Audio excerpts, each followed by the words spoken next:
നിക്കോട്ടിന്റെ ചരിത്രവും. നിക്കോട്ടിന്റെ പേര് വരുന്നത് ജീൻ നിക്കോട്ട് എന്ന ഫ്രഞ്ച് അംബാസഡറുടെ പേരിൽ നിന്നാണ്.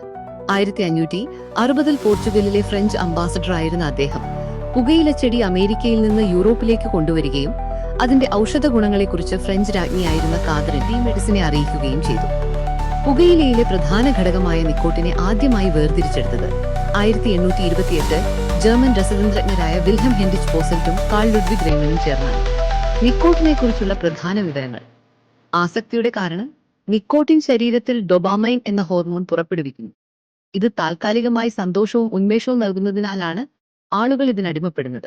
ഹൃദയാരോഗ്യത്തിന് ഹാനികരമായ നിക്കോട്ടിൻ രക്തസമ്മർദ്ദം വർദ്ധിപ്പിക്കാനും ഹൃദയാഘാതം, പക്ഷാഘാതം തുടങ്ങിയവയ്ക്ക് കാരണമാകാനും സാധ്യതയുണ്ട്.